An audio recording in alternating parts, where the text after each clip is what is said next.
Hello दोस्तों, नमस्कार। स्वागत है आपका हमारे यूट्यूब चैनल उत्तराखंड जी के वेरी इजी ट्रिक्स में। और आज की इस वीडियो में दोस्तों हम बात करेंगे उत्तराखंड परीक्षावाणी क्लास पार्ट 21 के बारे में। उत्तराखंड की परीक्षावाणी की इस सीरीज में दोस्तों हमने अपने 20 पार्ट्स कंप्लीट कर चुके हैं और 20 पार्ट में हमने उत्तराखंड के 4 लेसन खत्म कर दिए हैं। और अभी वर्तमान में हमारा उत्तराखंड का 5वां लेसन चल रहा है, उत्तराखंड नदी तंत्र, झीलें, ग्लेशियर, कुंड व जलप्रपात। अगर आपने इससे पहले के 20 वीडियोज़ दोस्तों नहीं देखे हुए हैं तो उन वीडियोज़ को आप जरूर देख लीजिएगा रिवीजन की दृष्टि से और आगामी एग्जाम्स की दृष्टि से। जो आपके होने हैं, पटवारी लेखपाल का हो गया, फॉरेस्ट गार्ड का हो गया, बंदी रक्षक का हो गया, पुलिस कांस्टेबल का हो गया, एसआई का हो गया, या जितने भी अन्य फॉर्म्स आप लोगों के उत्तराखंड के सिलेबस पर आधारित हैं, सभी के लिए ये वीडियोस काफ़ी महत्वपूर्ण है दोस्तों। तो आप इन वीडियोस को जरूर देख लीजिएगा। वीडियो पसंद आती है तो वीडियो को लाइक जरूर करें, कमेंट जरूर करें और अपने दोस्तों के साथ में भी जरूर शेयर करें। और अभी तक आपने हमारे चैनल को सब्सक्राइब नहीं किया हुआ है तो दोस्तों हमारे चैनल को भी आप जरूर सब्सक्राइब कर लें और नोट्स बनाते हुए जरूर चलें, या फिर रिवीजन की दृष्टि से आप इनको जरूर पढ़ते हुए चलें। और दोस्तों अगर आप उत्तराखंड के आगामी एग्जाम से तो किसी भी प्रकार के ऑनलाइन कोर्सेज से या प्रैक्टिस सेट के बैच से, भले ही फुल लेंथ हो या फिर आपका टॉपिक वाइज टेस्ट हो, उससे जुड़ना चाहते हैं तो प्ले स्टोर से हमारी एप्लीकेशन उत्तराखंड जी के वेरी इजी ट्रिक को डाउनलोड करके जुड़ सकते हैं। तो चलिए शुरू करते हैं दोस्तों आज की इस वीडियो को। तो 10 प्रश्नों तक मैंने आपको कल करवा दिए थे और आज हम दोस्तों 11वें प्रश्न से शुरू करने वाले हैं। और आज का हमारा पहला प्रश्न है, विरही गंगा के अवरुद्ध हो जाने से बनी गौना झील कितने वर्षों तक रही थी? 84 वर्षों तक, 62 वर्ष तक, 49 वर्षों तक या फिर 77 वर्षों तक। तो बिरही गंगा के अवरुद्ध हो जाने से जो गौना झील बनी थी दोस्तों, यह कितने वर्षों तक रही थी? यह 62 वर्षों तक रही थी। और पीसीएस प्री में दोस्तों यह प्रश्न पूछा गया है। अब प्रश्न पूछा जाता है दोस्तों कि गौना झील कहाँ स्थित है। प्रश्न क्या पूछा जाता है? गौना झील या गौना ताल या गौना लेक कहाँ स्थित थी? तो ये दोस्तों चमोली जनपद में स्थित है। ठीक है, और चमोली जनपद में ही स्थित है दोस्तों क्या बिरही गंगा नदी। आप लोगों ने पढ़ा होगा बिरही गंगा नदी के बारे में, जो कि अलकनंदा की एक सहायक नदी मानी जाती है बिरही गंगा। और बिरही गंगा में ही दोस्तों क्या है, बिरही गंगा जल विद्युत परियोजना भी स्थित है। ठीक है, और ये बिरही गंगा जल विद्युत परियोजना भी कहाँ स्थित है? चमोली जनपद में ही स्थित है। ठीक है, तो बिरही गंगा जल विद्युत परियोजना कहाँ? चमोली जनपद में स्थित है। गौना झील या गौना ताल कहाँ स्थित है? चमोली जनपद में स्थित है। और गौना झील का निर्माण कैसे हुआ था दोस्तों? तो बिरही गंगा के अवरुद्ध हो जाने से हमारा गौना झील का निर्माण हुआ था। 62 वर्षों तक ये गौना झील रही थी। उसके बाद दोबारा से दोस्तों यह गौना झील हमारी नष्ट हो गई थी। तो ये सभी प्रश्न आपको डायरेक्टली नोट करने हैं, एग्जाम्स के पॉइंट ऑफ व्यू से दोस्तों इंपॉर्टेंट है। ठीक है, तो गौना झील कहाँ स्थित है या बिरही ताल कहाँ पे स्थित है, इस प्रकार का प्रश्न पूछा जाता है। तो यह चमोली जनपद में स्थित है और भीमतला के पास में यह चमोली जनपद में स्थित है। और ब्रिटिश काल में यह झील बहुत बड़ी थी, लेकिन अब ये झील दोस्तों काफ़ी हद तक सूख गई है। ये पॉइंट आपको याद रखना है। और बाकी बिरही गंगा जल विद्युत परियोजना भी बिरही गंगा नदी पर ही स्थित। अगला हमारा प्रश्न है कि टिहरी बांध किस नदी पर स्थित है? और टिहरी बांध के बारे में मैं आपको डिटेल से बता भी चुका हूं दोस्तों। तो टिहरी बांध स्थित है भागीरथी और भिलंगना नदी के संगम पर दोस्तों टिहरी बांध हमारा स्थित है। तो ऑप्शंस के अकॉर्डिंग आपका राइट आंसर हो जाएगा क्या दोस्तों? भागीरथी नदी पर हमारा टिहरी बांध स्थित है। वैसे भागीरथी और भिलंगना नदी के संगम स्थल पर हमारा टिहरी बांध स्थित है दोस्तों। और टिहरी बांध को ही दोस्तों पुरानी टिहरी के नाम से जाना जाता है, गणेश प्रयाग के नाम से भी दोस्तों टिहरी बांध को ही जाना जाता है। इसी के साथ साथ स्वामी रामतीर्थ सागर और सुमन सागर के नाम से भी टिहरी बांध को ही जाना जाता है। आप लोगों को पता है दोस्तों टोटल जो ये टिहरी बांध परियोजना है यह 2400 मेगावाट की दोस्तों परियोजना है, जो कि आपका 2 चरणों में डिवाइडेड है। 1000 मेगावाट का एक चरण है और 1000 मेगावाट का 1400 मेगावाट का आपका दूसरा चरण है। इसमें से दोस्तों जो 1000 मेगावाट का चरण है, जो 1000 मेगावाट का पहला चरण है दोस्तों, वह कब शुरू हो गया था? तो 30 जुलाई 2006 को 1000 मेगावाट का पहला चरण दोस्तों शुरू हो चुका है। और बाकी 1400 मेगावाट का जो दूसरा चरण है दोस्तों, इसमें 1000 मेगावाट का तो टिहरी पंप स्टोरेज प्लांट है, इस पर अभी कार्य चल रहा है। बाकी 400 मेगावाट का इसमें कोटेश्वर बांध जल विद्युत परियोजना है, जो भी सुचारू रूप से चल चुका है। ठीक है, 400 मेगावाट का क्या है? कोटेश्वर बांध परियोजना है। और यह कोटेश्वर बांध परियोजना दोस्तों कोटेश्वर नामक स्थान में स्थित है, जो कि टिहरी गढ़वाल जनपद में ही स्थित है। और यह कोटेश्वर बांध परियोजना कौन सी नदी पर स्थित है? प्रश्न पूछा जाता है। तो भागीरथी नदी पर दोस्तों हमारा कोटेश्वर बांध परियोजना स्थित है। कौन सी? भागीरथी नदी पर यह कोटेश्वर बांध परियोजना स्थित है। ठीक है, बाकी आपको बताइए टिहरी बांध का निर्माण दोस्तों सिंचाई योजना आयोग ने मंजूरी 1972 में दी। 1978 से इसका निर्माण कार्य शुरू हुआ। फिर 1988 में टीएचडीसी की स्थापना की गई। 1989 में टीएचडीसी ने इसका निर्माण कार्य पूरा किया। और 2006 में फिर दोस्तों इसका हमारा पहला जो चरण का उत्पादन था वह शुरू हो गया था 30 जुलाई 2006 को। और इसी योजना को राष्ट्र का गांव योजना की संख्या भी दी जाती है। ठीक है, और ये प्रश्न आपको दोस्तों डायरेक्टली नोट डाउन करने हैं। और इसका जलाशय का टोटल जो जलाशय है वह 42 किलोमीटर स्क्वायर में फैला हुआ है। बाकी रॉयल्टी के रूप में 12% बिजली हमें मिलती है। और टिहरी बांध का डिजाइन जो है वह जेम्स ब्रून के द्वारा तैयार किया गया था। ठीक है, और पहले यह जो परियोजना थी स्टार्टिंग में दोस्तों 600 मेगावाट की थी, लेकिन रूस के जो हमारे राष्ट्रपति थे मिखाइल गोर्बाचोव के भारत आगमन के बाद में 1986 में एक समझौता हुआ था। उसके बाद में इस परियोजना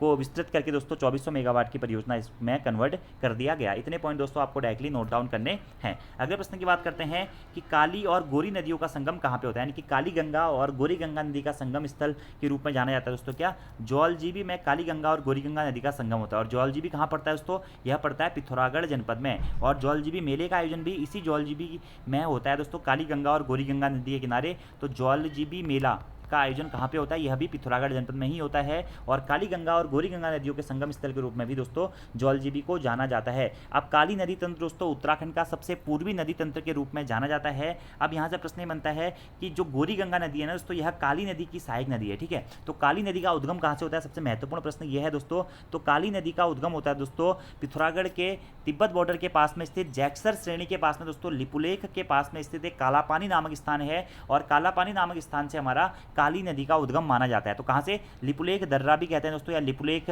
से हमारा काली नदी का उद्गम माना जाता है कभी कभी, या लिपुलेख ऑप्शन में नहीं होगा तो लिपुलेख के पास में ही स्थित कालापानी नामक स्थान या फिर व्यास आश्रम नामक स्थान से दोस्तों हमारा काली नदी का उद्गम होता है। इसी नदी को कालापानी घाट या फिर काली गंगा नदी के नाम से भी जाना जाता है। और यह जो काली नदी है दोस्तों, यह भारत नेपाल बॉर्डर बनाते हुए बहती है। और इसी काली नदी को शारदा नदी के नाम से भी जाना जाता है। जब ये टनकपुर के आसपास में प्रवेश करती है तो इसे शारदा नदी के नाम से भी जाना जाता है। उत्तराखंड का सबसे पूर्वी नदी तंत्र है दोस्तों, और यह शारदा के नाम से ही नेपाल में भी प्रवेश करती है। स्कंद पुराण में दोस्तों जो एक काली नदी है इसको श्यामा नदी कहा गया है। क्या कहा गया है, श्यामा नदी कहा गया है। और इस नदी के जल को अपवित्र बताया गया, यानी कि अपवित्र इस नदी के जल को बताया गया है। और उत्तराखंड की सबसे लंबी नदी कौन सी है दोस्तों, तो काली नदी दोस्तों उत्तराखंड की सबसे लंबी नदी है, जिसकी कुल लंबाई कितनी है दोस्तों, 252 किलोमीटर इसकी कुल लंबाई है। लिपुलेख कालापानी नामक स्थान से दोस्तों कहाँ पे, टनकपुर तक, जहाँ से ये राज्य से बाहर हो जाती है यानी कि नेपाल में प्रवेश करती है, वहाँ तक इसकी जो कुल लंबाई है कितनी है, 252 किलोमीटर। तो उत्तराखंड की सबसे लंबी नदी कौन सी दोस्तों, काली नदी है, ठीक है। और इसी काली नदी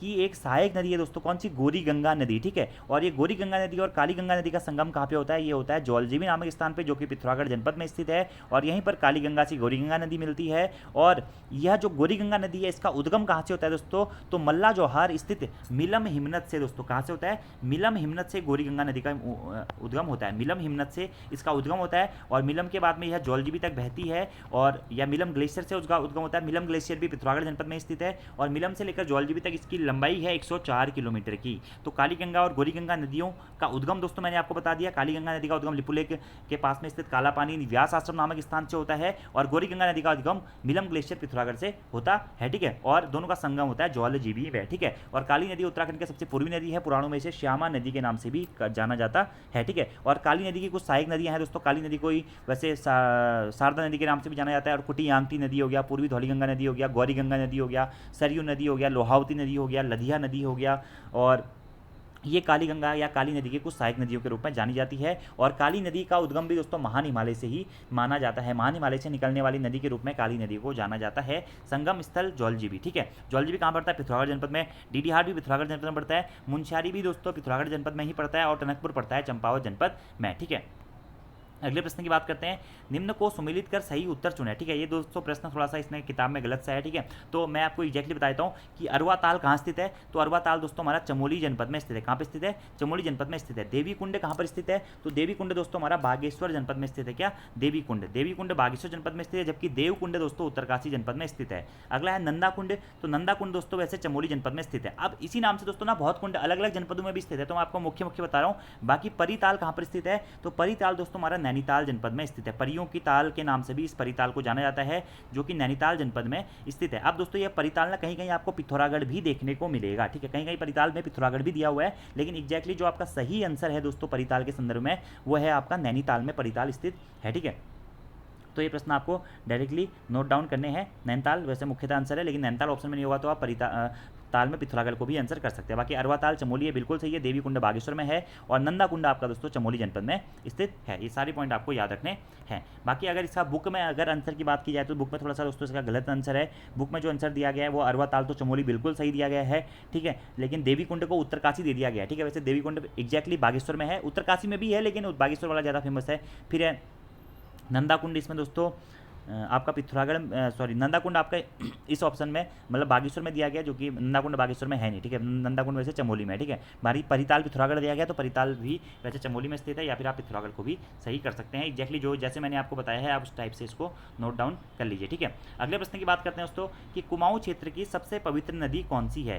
काली नदी, काली शारदा नदी, गोमती नदी, पूर्वी धौलीगंगा नदी, या फिर सरयू नदी। सरयू नदी दोस्तों कुमाऊं क्षेत्र की सबसे पवित्र नदी के रूप में जानी जाती है, और सबसे अपवित्र नदी के रूप में दोस्तों काली नदी को जाना जाता है, ठीक है।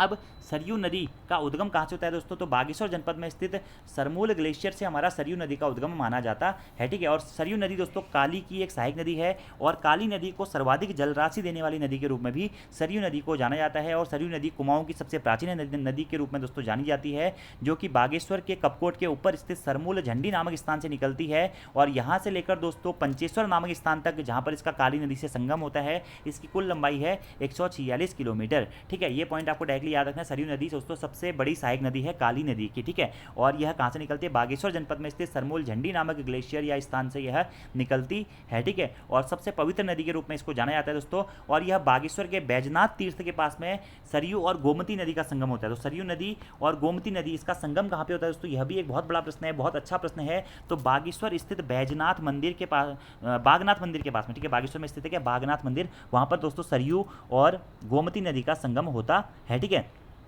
और जो एक गोमती नदी है दोस्तों, ये कहाँ से निकलती है? तो गोमती नदी भी दोस्तों बागेश्वर जनपद से ही निकलती है, बागेश्वर जनपद में ही निकलती है। और बागेश्वर जनपद से निकलकर यह हमारा कहाँ पे बैजनाथ, जो हमारा बागेश्वर का बागनाथ धाम है, ठीक है, बागनाथ में यह सरयू और गोमती का संगम होता है। ये आपको डायरेक्टली नोट डाउन करना है। और अगर गोमती नदी का उद्गम आपसे स्पेशली पूछा जाए तो बागेश्वर में स्थित दोस्तों क्या?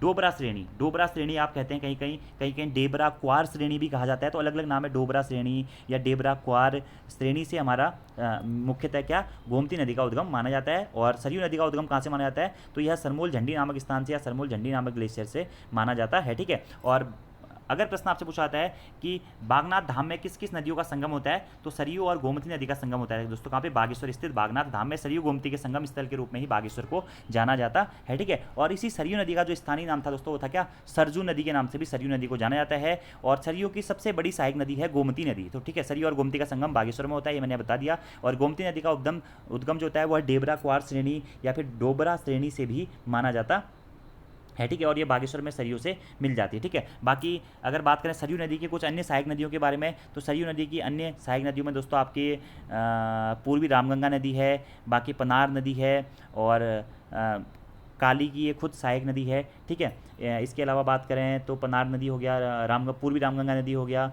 ये और भुजपत्री गाढ़ हो गया, ये कुछ हमारी इसकी सहायक नदियाँ हैं। लधिया नदी ये भी सहायक नदी मानी जाती है दोस्तों काली नदी की, ठीक है। तो ये पॉइंट आपको याद रखने हैं फिलहाल। तो प्रश्न क्या था? कुमाऊं क्षेत्र की सबसे पवित्र नदी है सरयू। सरयू को सरजू नदी के नाम से भी जाना जाता है, कुमाऊं की सबसे पवित्र नदी है।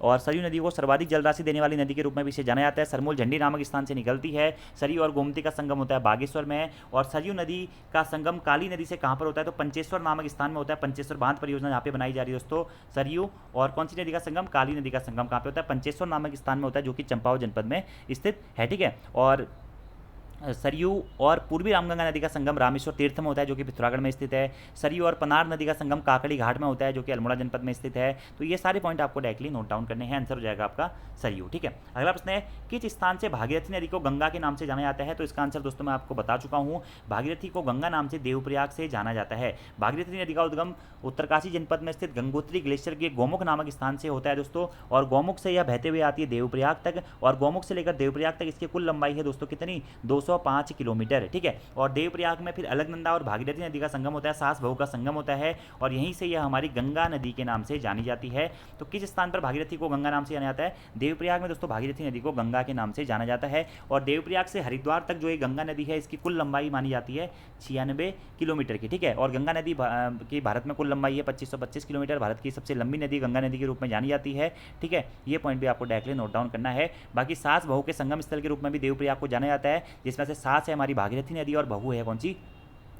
अलकनंदा नदी, ठीक है। बाकी भागीरथी नदी के बारे में मैं आपको डिटेल से बता चुका हूँ, गोमुख से इसका उद्गम होता है, ठीक है।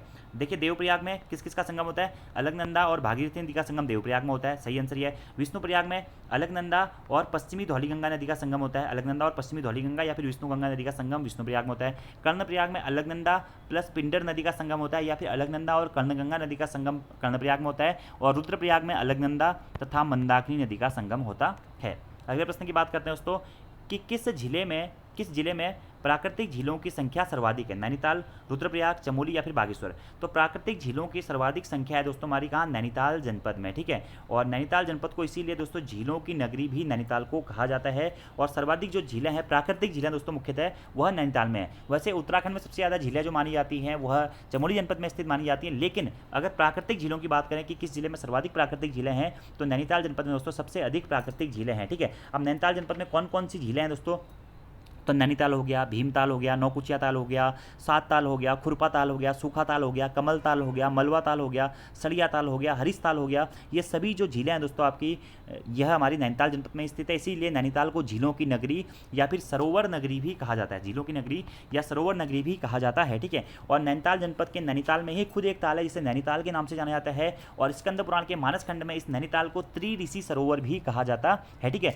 एक कटोरी की आकृति की दोस्तों ये ताल है जो कि 7 पहाड़ों से घिरी हुई मानी जाती है, 7 पहाड़ियों से घिरी हुई ताल के रूप में नैनीताल ताल को जाना जाता है, ठीक है। इसके उत्तरी भाग को मल्ली ताल और इसके दक्षिणी भाग को तल्ली ताल कहा जाता है। कुकर मकरी सहवाल के कारण यह ताल हमारी काफ़ी प्रसिद्ध है। अभी दोस्तों नैनीताल जो स्थान है यह वैसे ही चर्चाओं में बना हुआ है, क्योंकि अनेकों वैज्ञानिकों के द्वारा यह भविष्यवाणी की गई है कि आने वाले कुछ समय में नैनीताल जो पूरा क्षेत्र है यह पूरा डूब जाएगा या फिर ढक जाएगा, या मलबे के कारण या भूस्खलन के कारण यह नष्ट हो जाएगा। काफ़ी चर्चाओं में भी था दोस्तों नैनीताल, ये आपको याद रखना है। बाकी नैनीताल में दोस्तों नैना देवी का प्रसिद्ध मंदिर भी स्थित है, इसी नैनीताल के किनारे पर ही नैना देवी का प्रसिद्ध मंदिर स्थित है। नैना देवी शक्तिपीठ के नाम से इसे जाना जाता है। और इस नैनीताल के खोजकर्ता के रूप में C.P. बैरन को जाना जाता है, जिन्होंने 1841 में C.P. बैरन ने नैनीताल की खोज करी थी, कब, 1841 में। और सबसे अधिक झीलों की संख्या कहाँ पे है, नैनीताल में ही स्थित है, ठीक है। नैनीताल कहें, नौकुचिया ताल कहें, सात ताल कहें, खुरपा ताल कहें, मलवा ताल कहें, हरीश ताल कहें, भीमताल कहें, यह सभी नैनीताल जनपद में ही स्थित है। अगले प्रश्न की बात करते हैं,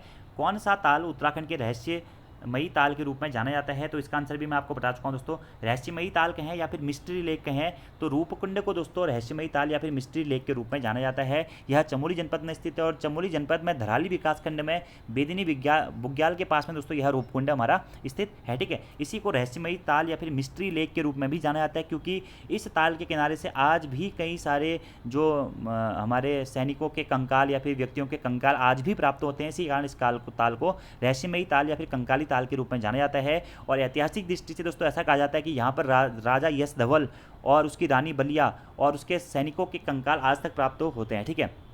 और मुख्यतः रूपकुंड दोस्तों ऐसा कहा जाता है रूपकुंड के बारे में, जब शिव पार्वती कैलाश को जा रहे थे तो माता पार्वती ने अपने सौंदर्य का आधा भाग इस कुंड में छोड़ दिया था। इसी कारण इस कुंड को रूपकुंड या फिर रूपकुंड ताल के रूप में जाना जाता है। और इसी को कंकाली ताल या रहस्यमयी ताल या फिर मिस्ट्री लेक के रूप में भी जाना जाता है। और ये रूपकुंड ताल कहाँ स्थित है, चमोली जनपद में यह स्थित है, ठीक है। सात ताल कहाँ स्थित है, नैनीताल जनपद में स्थित है, नैनीताल जनपद में ही स्थित है। और नौकुचिया ताल भी नैनीताल जनपद में ही स्थित है।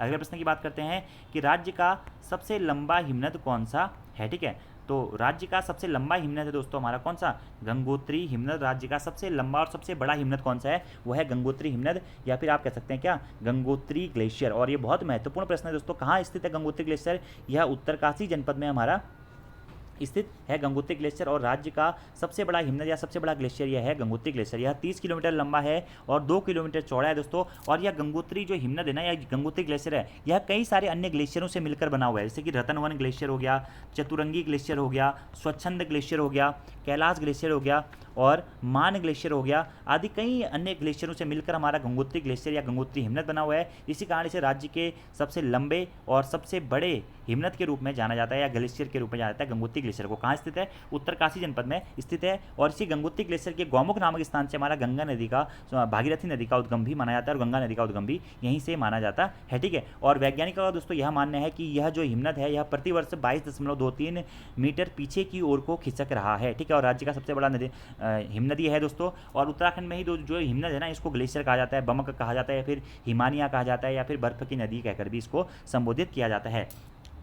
अब गंगोत्री ग्लेशियर तो कहाँ है, या उत्तरकाशी जनपद में स्थित है। अब उत्तरकाशी जनपद में गंगोत्री के साथ साथ ही दोस्तों क्या है, यमुनोत्री ग्लेशियर भी कहाँ स्थित है, उत्तरकाशी जनपद में स्थित है। डोरियानी ग्लेशियर भी दोस्तों उत्तरकाशी जनपद में स्थित है। और बंदरपूछ ग्लेशियर भी आपका उत्तरकाशी जनपद में ही स्थित है। ठीक है, बंदरपूछ, गंगोत्री, यमुनोत्री और डोरियानी ग्लेशियर, इसी के साथ साथ में रतनवन ग्लेशियर हो गया, चतुरंगी ग्लेशियर हो गया, स्वच्छंद ग्लेशियर हो गया, कैलाश ग्लेशियर हो गया, मान ग्लेशियर हो गया, यह सभी आपके उत्तरकाशी जनपद में ही स्थित है, याद रखना है आपको। ठीक है, बाकी यमुनोत्री ग्लेशियर ये भी उत्तरकाशी में स्थित है। चौराबाड़ी ग्लेशियर या चौराबाड़ी ताल दोस्तों रुद्रप्रयाग जनपद में स्थित है। और पिंडारी ग्लेशियर हमारा बागेश्वर जनपद में स्थित है। उत्तराखंड का सबसे बड़ा ग्लेशियर या सबसे लंबा ग्लेशियर गंगोत्री ग्लेशियर है, तो उत्तराखंड का दूसरा सबसे बड़ा ग्लेशियर कौन सा है, वह है पिंडारी ग्लेशियर, जो कि बागेश्वर जनपद में पड़ता है। अगले प्रश्न की बात करते हैं दोस्तों कि कुमाऊं क्षेत्र का सबसे बड़ा ताल कौन सा है, तो बता चुका हूं दोस्तों, भीमताल हमारा कुमाऊं क्षेत्र का सबसे बड़ा ताल है। ठीक है, सॉरी, पहले 20वें प्रश्न की बात करते हैं कि गढ़वाल क्षेत्र का सबसे बड़ा और गहरा ताल कौन सा है, तो गढ़वाल क्षेत्र का सबसे बड़ा और गहरा ताल दोस्तों ये है हमारा क्या, सहस्त्र ताल। ठीक है, सहस्त्र ताल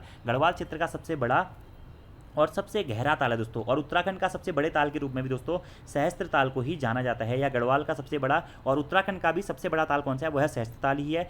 किस जनपद में स्थित है, यह दोस्तों टिहरी गढ़वाल जनपद में स्थित है क्या, सहस्त्र ताल, और घुत्तू के पास में यह स्थित है। और सहस्त्र ताल में कई तालों का समूह दोस्तों माना जाता है। और इस झील के पूर्वी किनारे पर दोस्तों हमारा द्रुपदा की कटार चोटी है। ठीक है, और द्रुपदा की कटार हिमनदी भी आप कह सकते हैं, तो द्रुपदा की कटार चोटी से हिम गिरकर इस ताल में निरंतर जल आते रहता है। और इस ताल में कई सारे फूलों से आच्छादित समतल भूमि के रूप में काफ़ी प्रसिद्ध माना जाता है, और पर्यटन की तपस्थली के रूप में और तपस्थलियों की तपस्थली के रूप में या पर्यटन की दृष्टि से भी काफ़ी महत्वपूर्ण ताल के रूप में सहस्त्र ताल को जाना जाता है। ठीक है, तो गढ़वाल का सबसे बड़ा ताल है, उत्तराखंड का सबसे बड़ा ताल है, और गढ़वाल का सबसे बड़ा और सबसे गहरा ताल कौन सा है, वह सहस्त्र ताल है, जो कि टिहरी गढ़वाल जनपद में स्थित है। याद रखना है दोस्तों आपको, कहाँ, टिहरी गढ़वाल जनपद में यह स्थित है। ठीक है, अब बात करते हैं हेमकुंड ताल। हेमकुंड मैंने आपको बताया था दोस्तों कहाँ स्थित है, यह हेमकुंड साहिब गुरुद्वारा भी यहाँ पे स्थित है, चमोली जनपद में स्थित है। विष्णु ताल कहाँ स्थित है, यह भी चमोली जनपद में स्थित है। सतोपन ताल कहाँ स्थित है, यह भी आपका चमोली जनपद में ही स्थित है। ठीक है, अगले प्रश्न की बात करते हैं, कुमाऊं क्षेत्र का सबसे बड़ा ताल कौन सा है, तो कुमाऊं क्षेत्र का दोस्तों सबसे बड़ा ताल है भीमताल, जो कि कहाँ पड़ता है, नैनीताल जनपद में स्थित है भीमताल।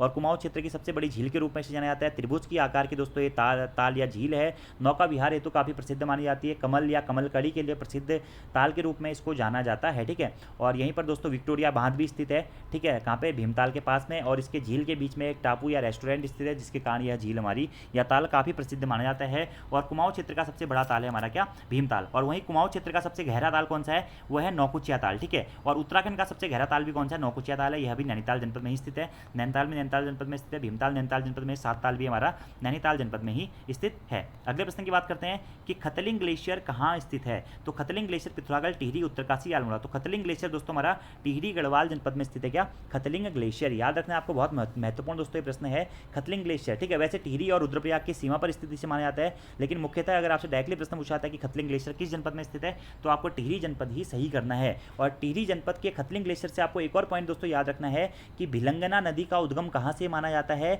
तो भिलंगना दोस्तों हमारी नदी है, भागीरथी की सहायक नदी है भिलंगना नदी, और इस भिलंगना नदी का जो उद्गम है वह भी खतलिंग ग्लेशियर या खतलिंग हिमनद से ही माना जाता है। और खतलिंग ग्लेशियर से दोस्तों ये नदी निकलती है, और पुरानी टिहरी यानी कि टिहरी बांध जहाँ पर अभी वर्तमान में है, वहाँ तक इसकी कुल लंबाई कितनी है, 110 किलोमीटर इसकी कुल लंबाई है। ठीक है, तो भिलंगना नदी का उद्गम कहाँ से होता है, हमारा खतलिंग ग्लेशियर से होता है, और जो कि टिहरी गढ़वाल जनपद में स्थित है। और गणेश प्रयाग या पुरानी टिहरी में इसका संगम होता है भागीरथी नदी से। ठीक है, अब भिलंगना की कुछ सहायक नदियाँ भी हैं, जैसे कि मेरे गंगा, दूध गंगा, धर्म गंगा, बाल गंगा, या भिलंगना की कुछ सहायक नदियाँ भी मानी जाती हैं। और भिलंगना किसकी सहायक नदी है, या भागीरथी की सहायक नदी है, ये भी आपको डायरेक्टली याद रखना है। ठीक है, अगले प्रश्न की बात करते हैं, उत्तराखंड का सबसे बड़ा हिमनद कौन सा है। 23वां प्रश्न तो मैंने आपको बता ही दिया दोस्तों कि उत्तराखंड का सबसे बड़ा हिमनद कौन सा है, वह है दोस्तों गंगोत्री हिमनद। सबसे बड़ा और सबसे लंबा हिमनद उत्तराखंड का कौन सा है, वह है गंगोत्री ग्लेशियर या हिमनद, जो कि हमारा उत्तरकाशी जनपद में स्थित है। ठीक है, दूसरा सबसे बड़ा ग्लेशियर कौन सा है या हिमनद कौन सा है, वो है हमारा पिंडारी ग्लेशियर, जो कि कहाँ पे स्थित है, बागेश्वर जनपद में स्थित है।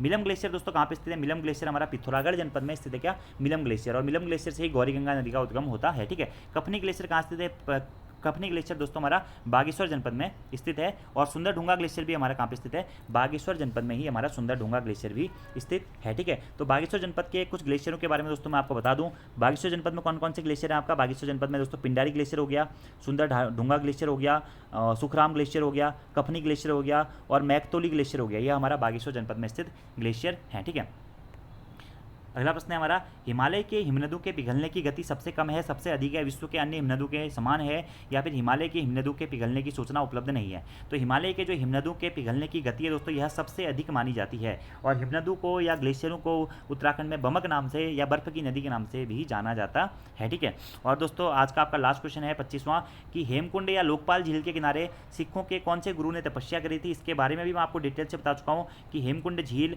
या फिर लोकपाल झील या हेमकुंड तीर्थ या लोकपाल तीर्थ कहाँ स्थित है, यह चमोली जनपद में स्थित है। और यहाँ पर सिखों के 10वें गुरु गुरु गोविंद सिंह ने तपस्या करी थी। इस कारण दोस्तों यहाँ पर यह सिखों के धार्मिक स्थल के रूप में हेमकुंड साहिब या हेमकुंड झील या हेमकुंड ताल को जाना जाता है। और इसी हेमकुंड साहिब में दोस्तों गुरुद्वारा स्थित है, जिसे हेमकुंड साहिब गुरुद्वारे के नाम से भी जाना जाता है। ठीक है। और यहीं पर दोस्तों लोकपाल तीर्थ भी स्थित है और लक्ष्मण की प्राचीन मंदिर भी यहाँ पर स्थित है। और इसी हेमकुंड झील से या सरोवर से या लोकपाल तीर्थ से दोस्तों लक्ष्मण गंगा नदी का उद्गम भी माना जाता है। और ऐसा माना जाता है यह जो झील है यह 7 पर्वतों से घिरी हुई है। और यह प्रश्न दोस्तों एग्जाम में भी आ चुका है। ठीक है। तो आज हमने दोस्तों 15 प्रश्न बात कर लिए। इससे संबंधित मेरे को लगता है कि 100 प्रश्नों के बारे में मैं आपको बता चुका हूँ। जिसने नोट्स बनाए होंगे उसको पता होगा। अब आपके होमवर्क के क्वेश्चन है दोस्तों, नाचिकेता ताल किस जिले में स्थित है, निम्न स्थानों में से किस स्थान पर गर्म जल स्रोत स्थित नहीं है, निम्न में से कौन सा युग्म सही नहीं है, हार्डी जलप्रपात किस जिले में स्थित है, और शुद्ध रूप से कुमाऊं मंडल का सबसे बड़ा हिमनद कौन सा है। यह 5 क्वेश्चन दोस्तों आपके होमवर्क के हैं। इसका आंसर आपको कमेंट बॉक्स में देना है। बाकी आपको आज की वीडियो कैसी लगी कमेंट बॉक्स में जरूर बताइएगा। वीडियो पसंद आती है तो वीडियो को लाइक जरूर करें, कमेंट जरूर करें, अपने दोस्तों के साथ में भी जरूर शेयर करें। धन्यवाद।